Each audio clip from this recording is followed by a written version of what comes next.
Assalamualaikum, anda bersama Tuan. Jadi dalam video kali ni kita ada sebuah lagi motosikal untuk di-review. Kat depan korang ni tawaran terbaru daripada Honlong Yamaha Motor, Yamaha T-Max Taxmax 560 2022. Tapi macam biasa, sebelum saya pergi lebih lanjut, kita dengar dulu pesanan daripada penaja.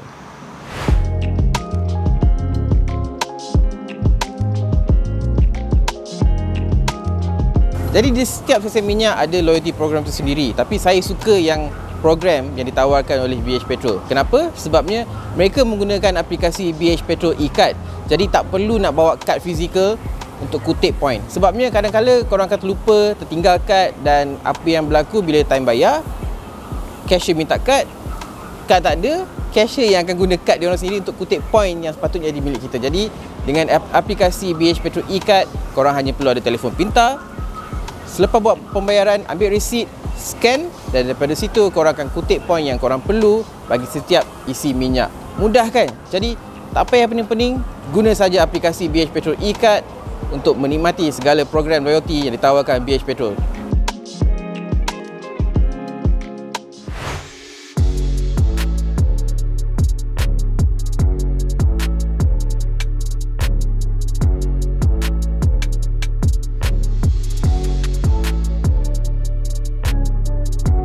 Okey, so sebelum saya pergi lebih lanjut mengenai pengalaman menunggang Yamaha T-Max Taxmax 560 ni, saya nak mulakan dulu dengan beberapa ciri yang saya rasa outstanding yang ada pada T-Max ni. First, saya nak cerita tentang panel meter TFT 7 inci ni.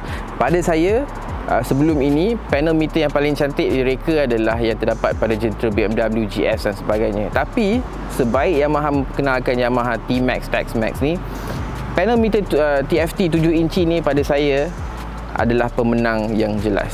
Sebab apa? Selain daripada saiz dia yang besar, 7 inci, berwarna, tapi yang paling penting, kedudukan information dia, RPM, odometer dan sebagainya, jelas kelihatan. Korang duduk dekat atas motor ni, bawa sekali imbas saja korang dah boleh nampak semua maklumat yang ada.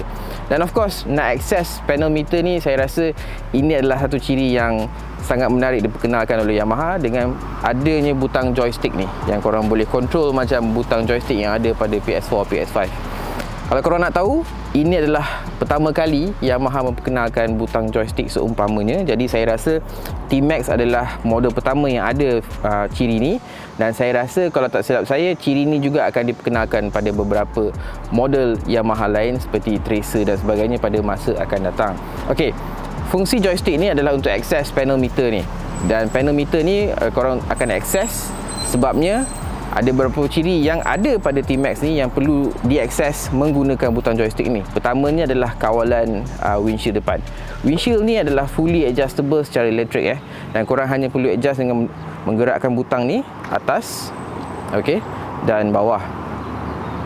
Jadi itu adalah satu ciri yang saya rasa sangat bijaklah daripada pihak Yamaha, sebabnya semuanya hanya boleh berkawal dengan menggunakan butang joystick ni. Mungkin korang akan rasa kenapa tak ada dedicated button untuk adjust windshield depan ni. Pada saya disebabkan mungkin Yamaha tak nak terlampau penuh dekat sini butang, jadi mungkin itu dia tak ada dedicated button untuk benda ni. Tapi pada saya bukan satu masalah, semua sebab hanya perlu twist ke kanan dan adjust kiri dan atas dan bawah. Jadi itu antara fungsi yang saya rasa sangat baik yang ada pada Yamaha T-Max Taxmax ni. Ciri seterusnya saya perlu ceritakan dekat sini adalah suspension dia. Okey, suspension dia depan dan belakang masih lagi sama seperti yang ada pada model 2021.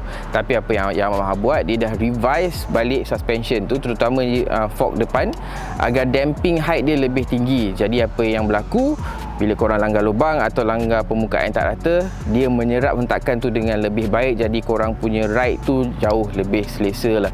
Saya sejujurnya saya berjaya balik hari dengan Yamaha T-Max Taxmax ni daripada KL, Penang dan kembali ke KL. Pada saya suspension dia memang berfungsi dengan sangat-sangat baik. Segala impact yang ada pada permukaan jalan raya tu dia memang serap dengan sangat baik. Jadi saya rasa sepanjang pengalaman menunggang Yamaha T-Max ni, segala-galanya berkaitan dengan T-Max ni adalah keselesaan lah. Jadi apa yang Yamaha buat dengan revise suspension itu pada saya adalah satu langkah yang sangat-sangat penting. Package brake juga saya rasa memang one of the best dalam market maxi scooter, walaupun dia bukanlah datang dengan jenama Nissin, Tokiko, Brembo dan sebagainya, sebab dia adalah jenama daripada Yamaha sendiri. Tapi pada saya, caliper brake berkembar 4 piston dekat depan tu melakukan tugas dengan sangat baik. Instantaneous power datang bila korang brake tu, okey. Dia tak ada rasa brake tu kick in terlampau lambat, benda tu tak berlaku. Dan of course aspek keselamatan juga baik sebabnya ada ABS dui saluran depan dan belakang. Saya rasa sepanjang saya guna motor ni, saya tak ada masalah brake. Cengkaman dia datang setiap kali saya pulas brake lever tu, tak kisah dalam bandar atau dekat highway. Walaupun korang tengah speed dalam sekitar 120-30, okey, braking wise tu dia tak ada compromise lah, okey. Bila korang tarik lever, brake tu memang datang instantaneously, jadi korang confident untuk brake dalam apa jua keadaan. Even kalau dalam hujan dan jalan basah pun tak perlu risau sebab adanya fungsi ABS. Jadi benda yang paling penting saya kena cerita kat sini sudah tentulah bahagian kat sini, bahagian enjin dia. Yamaha T-Max Taxmax 2022 ni masih lagi mengekalkan enjin parallel twin 562cc yang menghasilkan sekitar 47 horsepower dan 57.5 Nm torque. Kalau tanya saya, enjin ni memang tak perlu seat banyak sebabnya dia kuasa yang dihasilkan tu sudah cukup. Okey, korang mungkin rasa kenapa dia tak rasa power dia mungkin tak berapa cukup lah sebab dia bawah 50 horsepower. Tapi secara peribadi saya boleh cakap motor ni tak ada masalah untuk korang maintain cruising speed sekitar 160 ke 170 km sejam dalam mode touring. Tapi kalau korang guna mode sport, motor ni boleh pergi sehingga 180 km sejam tanpa sebarang masalah. In terms of power, tak ada lagging langsung. The moment korang pulas throttle dengan bantuan throttle ride by wire tu, power akan datang secara instant. Jadi korang tak ada rasa lagging. Pada saya itu adalah satu ciri yang sangat-sangat best lah pada Yamaha T-Max Taxmax ni. Untuk rekod, Yamaha melancarkan Yamaha T-Max ni, Taxmax 2022 ni pada sekitar November 2021, dan kemudian hanya pada Oktober 2022 Hong Leong Yamaha Motor bawa masuk model ni untuk pasaran kita. Tapi untuk pasaran global ada dua variant, iaitu standard dan juga Taxmax. Untuk pasaran kita datang dengan hanya satu variant iaitu variant flagship Taxmax sahaja. Apa beza standard dengan Taxmax adalah ciri package elektronik yang ada pada model ni. First, saya kena cerita dia punya cruise control. Pada saya, cruise control adalah sebuah fungsi yang sangat-sangat penting, wajib ada pada semua motosikal yang mampu digunakan untuk perjalanan yang jauh lah. Jadi fungsi cruise control ni memang sangat-sangat membantu, terutamanya bila saya pergi utara dan balik ke Kuala Lumpur. Sebab dengan adanya cruise control, kita tahu korang tak perlu nak pulas throttle sepanjang masa yang kadang-kadang boleh melenguhkan tangan. Dan yang bestnya, saya selalu cakap dalam video, pada setiap motosikal yang ada fungsi cruise control ni, segala butang turn on cruise control, set dan reset semuanya ada di sebelah kiri. Okey, jadi korang hanya perlu gunakan tangan kiri yang bebas ni untuk aktifkan cruise control. Ada setengah motor butang untuk aktifkan di sebelah kanan, butang untuk set di sebelah kiri, seperti Suzuki GSX-S 1000 GT yang mana saya komplain tentang ciri tu. Jadi benda tu tak berlaku dekat T-Max ni, segalanya ada dekat sebelah kiri, jadi korang mudah nak akses ciri cruise control. Seterusnya, motor ni juga datang dengan heated grips dan juga heated seat atau fungsi pemanas di bahagian grip ni dan juga tempat duduk. Okey, mungkin korang akan rasa buat apa ciri tu ada dekat motosikal yang ditawarkan di Malaysia sebab Malaysia panas. Kita jangan fikir tentang panas tu, kita fikir tentang cuaca hujan yang almost everyday lah dekat Malaysia ni. Okey, saya ride daripada KL Penang, hujan terutamanya bermula daripada Taiping sampailah ke Pulau Pinang. Saya boleh cakap waktu hujan saya turn on heated grip dengan heated seat ni memang tak ada masalah. Cumanya saya nak bagi tahu, kalau korang pakai ride tanpa pakai glove, misal kata dalam tahun dan waktu tu hujan, dia ada 3 mode untuk heated grip ni. Okay, 1, 2 dan 3. So jadi 1 yang paling kurang panas, 3 paling panas lah. Tapi kalau korang tak pakai glove, level 1 dah cukup. Korang dah rasa dah suam dekat tangan. Tapi kalau korang pakai glove seperti mesh, boleh pakai 2. Tapi kalau korang pakai glove yang macam leather tebal, boleh pakai level 3 lah supaya korang rasa heat tu. Tempat duduk pun sama, ada heated seat. pada saya dalam waktu hujan memang sangat-sangat membantu. Jadi korang tak perlulah nak rasa menggigil, sejuk, memang boleh teruskan perjalanan seperti biasa. Jadi itu antara salah satu ciri yang saya rasa memang best lah ada pada Yamaha T-Max Taxmax 2022 ni. Jadi satu lagi benda yang saya kena cerita selepas guna Yamaha T-Max Taxmax selama seminggu ni, saya rasa dia adalah sebuah motosikal yang paling selesa pernah saya bawa. Daripada Penang balik ke KL, saya hanya berhenti sebab nak isi minyak. Okey, sebab saya betul-betul pulas motor ni, jadi saya berhenti 3 kali untuk isi minyak full tank. Saya boleh cakap saya bukan tak ada rasa nak berhenti sebab sakit belakang, sakit punggung dan sebagainya. Benda tu langsung tak berlaku sebab seat dia sangat-sangat lebar, sangat-sangat empuk, comfy. Malah tempat duduk belakang pun luas. Orang rumah saya bawa dia duduk belakang. Okey, dia memang cakap ini antara seat yang paling selesa dia pernah duduk lah. Saya memang surprise lah sebabnya apa yang Yamaha buat adalah menghasilkan sebuah maxi scooter yang bukan hanya selesa untuk dibawa, tapi juga selesa untuk duduk dalam tempoh masa panjang. Saya rasa kalau motor ni saya tak berhenti untuk isi minyak, saya memang tak akan sibuk nak berhenti untuk stretch dan sebagainya sebab memang sangat-sangat selesa. Tak ada sekali pun saya rasa sengal-sengal badan. Okey. Dan yang bestnya, penyandang ni juga adalah boleh adjustable lah. Ada 3 setting. Korang boleh adjust ke depan dan ke belakang mengikut ketinggian korang lah. Okey. Macam saya 175 cm, cukuplah saya tak usik langsung benda ni.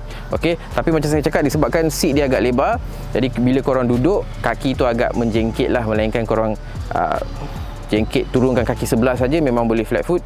Tapi kalau ketinggian korang bawah 170 mungkin agak struggle sikit lah, mungkin kena sedikit ke depan, dan bila nak berhenti kaki memang kena betul-betul kuat lah. Okey, sebab motor ni agak berat, sekitar 220 kg. Secara keseluruhan, selepas dah bawa motor ni selama seminggu, saya rasa saya tak boleh nak question lah tentang aspek keselesaan. Motor ni sangat-sangat selesa.